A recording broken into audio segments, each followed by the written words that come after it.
دھروو راٹھی کے لیے کہوں گا کہ میں پرسنلی آئی لو یو الحمدللہ. دھروو راٹھی حافظہ اللہ تعالی من الجنت والناس، اللہ تعالیٰ ان کی حفاظت فرمائے اور ان کے لیے سچائی کا راستہ جو ہے وہ آسان کر دے، آمین.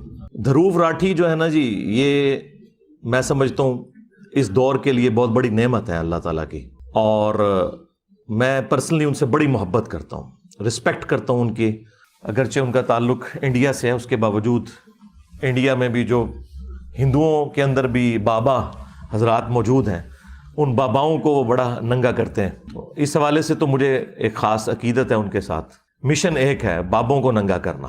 باقی اینڈ پہ میں دھروو راٹھی کے لیے کہوں گا کہ میں پرسنلی آئی لو یو الحمدللہ. بسم اللہ الرحمن الرحیم. السلام علیکم. آپ نے دیکھا اور سنا دھروو راٹھی کو انجینئر مرزا نے کہا آئی لو یو. وہ مشرک ہے اور ہندو ہے. جب یہ میں نے ٹائٹل پڑھا دھروو راٹھی کو دعوت حق، تو میرے ذہن میں یہ ایک بات آئی کہ شاید آج یہ اپنے منہ سے اولیاء کرام کے خلاف زہر نہ اگلے. میرے یہ ذہن میں خیال آیا اور میں کشمکش میں تھا کہ یار کیسے ہو سکتا ہے کہ جب آپ ہندو کو جواب دے رہے ہوں، کسی کافر کو جواب دے رہے ہوں، تو بیچ میں آپ مسلمانوں کو برا بھلا نہیں کہیں گے، بالخصوص اولیاء کرام کے بارے میں اس طرح زہر نہیں اگلیں گے. لیکن کتے کی پوچھ کبھی سیدھی نہیں ہوتی. اس نے اولیاء کرام کے خلاف زہر اگلا، وہی بابت شے کوئی نہیں، اور یہاں تک آگے چلا گیا کہ دھروو راٹھی آئی لو یو، میں تم سے پیار کرتا ہوں. حافظہ اللہ، اللہ اس کی حفاظت فرمائے. قرآن مجید فرقان حمید کی تعلیمات کے بالکل الٹ چلائی ہے. اللہ تبارک و تعالی فرماتا ہے اعوذ باللہ من الشیطان الرجیم بسم اللہ الرحمن الرحیم یا ایھا الذین آمنوا لا تتخذوا عدوی وعدوکم اولیاء. اے ایمان والو، میرے دشمنوں اور اپنے دشمنوں کو دوست مت بناؤ. سورہ ممتحنہ کی پہلی آیت اللہ فرماتا ہے جو میرے دشمن ہے، تو اللہ کے دشمن کون ہیں؟ مشرک ہیں.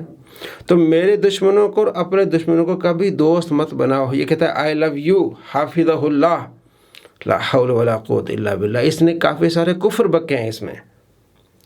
تو میرے ذہن میں آیا کہ یہ نہیں بکے گا، لیکن اس نے بکنا شروع کر دیا. حضرت ابراہیم علیہ السلام کا واقعہ لیا کہ حضرت ابراہیم علیہ السلام کے واقعہ کا جب میں بیان کرتا ہوں تو اس وقت میرے ذہن سے، میرے زبان سے ایسے نکل گیا بابت شے کوئی نہیں، اور کہتا میں تمہیں کہتا ہوں انتم وآباؤکم فی ضلال مبین، تم اور تمہارے باپ سارے گمراہ ہیں، جس طرح ابراہیم علیہ السلام نے کہا. تو ابراہیم علیہ السلام نے کس کو کہا تھا؟ مشرکوں کو کہا تھا. اور تم وہ آیتیں فٹ کر رہے مسلمانوں پر. حضرت عبداللہ بن مسعود کہتے ہیں بدترین مخلوق وہ ہے جو کفار سے متعلق آیات ہیں وہ مسلمانوں پر فٹ کرے. اور یہ بدترین شخص ہے، یہ خارجی نکلا، بدترین شخص ہے کہ جن کو حضرت ابراہیم علیہ السلام نے کہا کہ تم اور تمہارے باپ دادا کھلی گمراہی میں ہیں، مشرکوں کو کہا تھا، انہی مشرکوں کو یہ کہہ رہا ہے آئی لو یو. اور جو مسلمان ہیں جنہوں نے کلمہ پڑھا ہے انہیں کہہ رہا ہے کہ یہ بڑے گمراہ ہیں.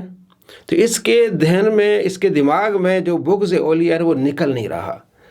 اللہ تبارک و تعالیٰ فرماتا ہے، حدیث قدسی ہے 6502 من عادی لی ولی فقد آذنت بالحرب، جس نے میرے ولی سے عداوت رکھی اس سے میرا اعلان جنگ ہے.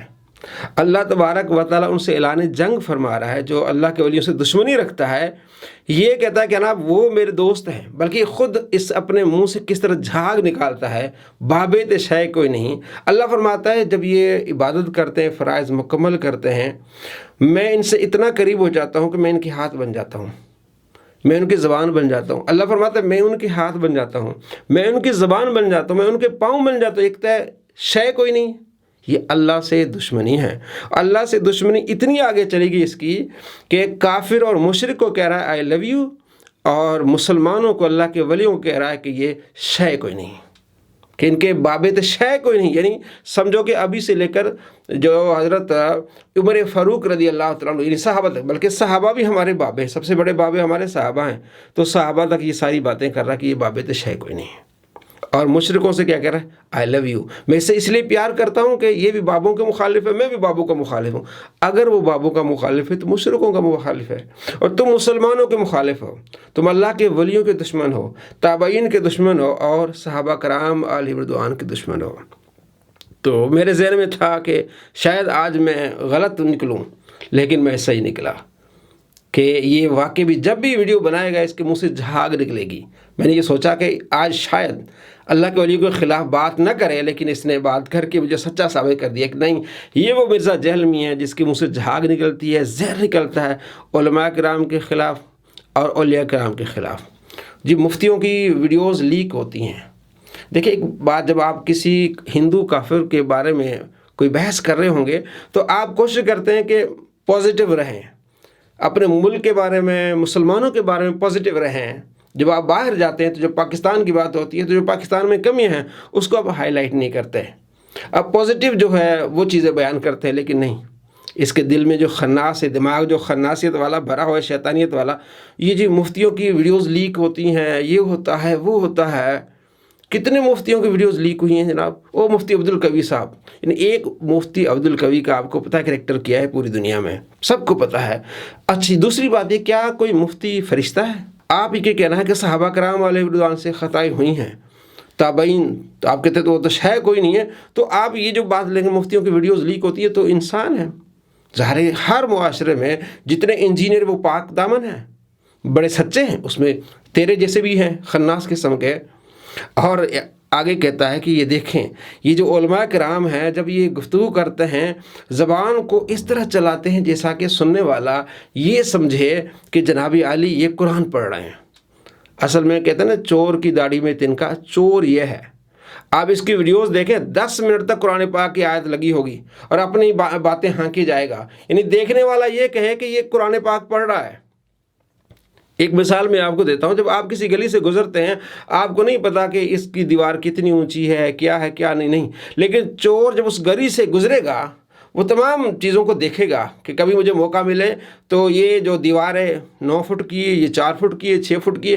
تو چور کے ذہن میں یہ اس طرح چیزیں ہوتی ہیں، یہ چوری خود کرتا ہے۔ اس نے پچھلے دنوں جو ویڈیو بنائی ہے میرے 10 رجوع، اس پر بھی ہماری ویڈیو ہے، اس میں پہلے 10 منٹ تک اس نے قرآن پاک کی آیت لگائے رکھی ہے کہ حضرت سلیمان علیہ السلام پر جو موت طاری ہوئی آپ کھڑے رہے، دیمک نے آپ کی لاٹھی کو آپ چاٹنا شروع کر دیا، پھر آپ نیچے گرے۔ تو یہ آیت سورہ سبا کی آیت نمبر 14 اس نے 10 منٹ تک لگائے رکھی ہے، تقریباً 10 منٹ تک، اور 10 میں 10.5 منٹ تک پھر اس نے وہ اس کی وضاحت کی ہے، اور اس کی وضاحت کرتے ہوئے پھر وہی باب ہے کوئی نہیں کہ حضرت سلیمان علیہ السلام نیچے آئے، گر پڑے، اگر کوئی بابا ہو تو کہتے فرشتے نے آ کے اس کو پکڑ لیا۔ یعنی کیسی اس کی مت ماری گئی ہے، ہر بات میں اللہ سے دشمنی۔ اللہ تبارک و تعالیٰ نے اپنے پیاروں کو ایک شرف دیا ہے، ان کو ایک عزت دی ہے، جس طرح اللہ تبارک و تعالیٰ نے انبیاء علیہ السلام کو شرف بخشا ہے، عزت بخشی ہے، اسی طرح نبی علیہ السلام کے جو امت ہے ان کو بھی شرف بخشا ہے۔ یہ کہنا کہ شے کوئی نہیں ہے، یہ ایک گستاخ کا طریقہ ہو سکتا ہے۔ ابو مسلم خولانی ایک سکہ تابعی ہیں، ان کے بارے میں آتا ہے، امام جزری نے نقل کیا ہے، اور اہل حدیث کے بہت بڑے عالم ہیں سیف اللہ خالد، انہوں نے بھی اس کو نقل کیا ہے، ان کی جلد نمبر 2 ہے اور صفحہ نمبر 161 پہ اس واقعے کو کہا کہ اس کی سند بالکل ٹھیک ہے۔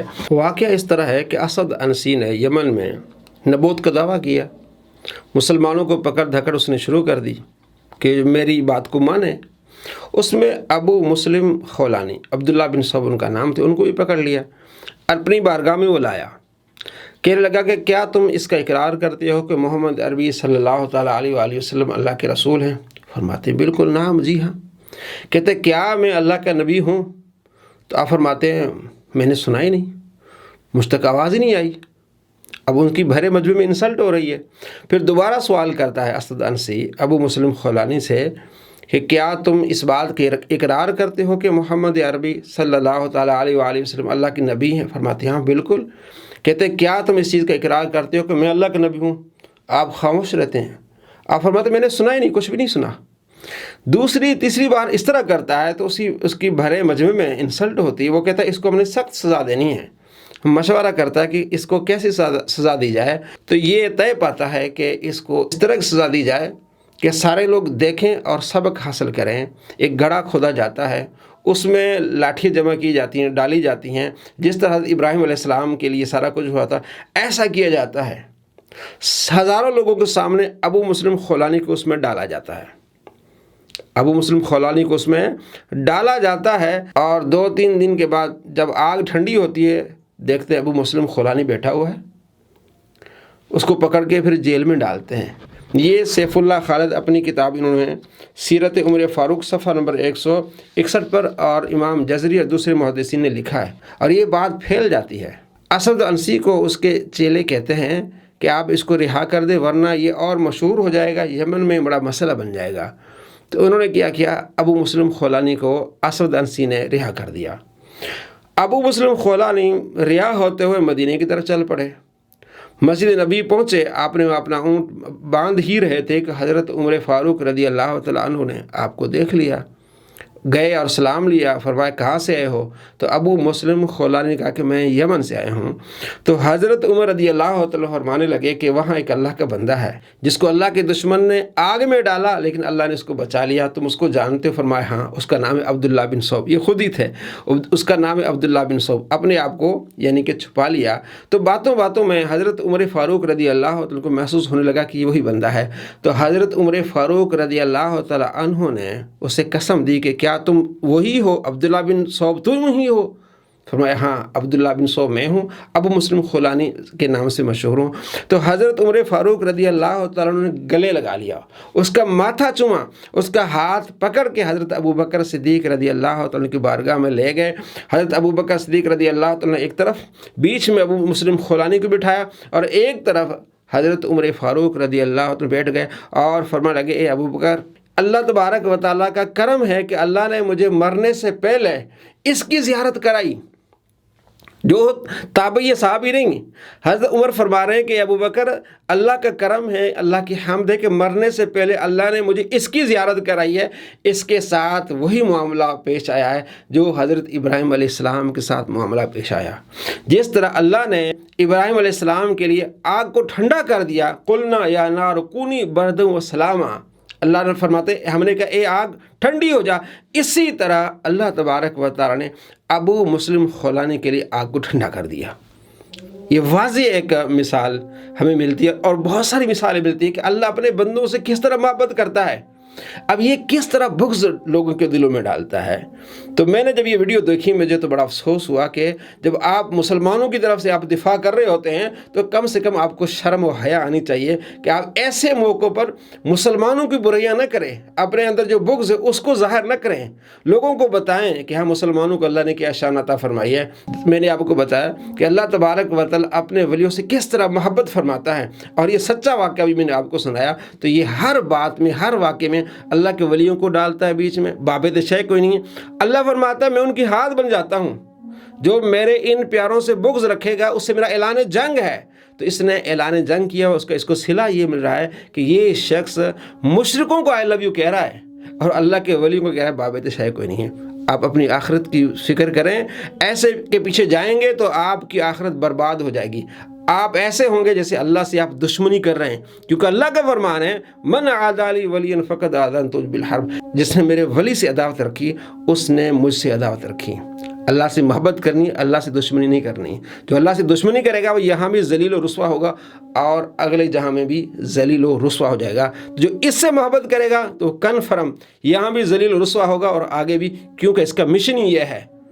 یہودیوں ہندوؤں سے محبت اس لیے کر رہا ہے کہ وہ بزرگوں کے خلاف ہے، میں بھی بزرگوں کے خلاف ہوں۔ تو ایسے شخص سے بچیے، اپنی آخرت کو برباد ہونے سے بچائیے۔ السلام علیکم ورحمۃ اللہ وبرکاتہ۔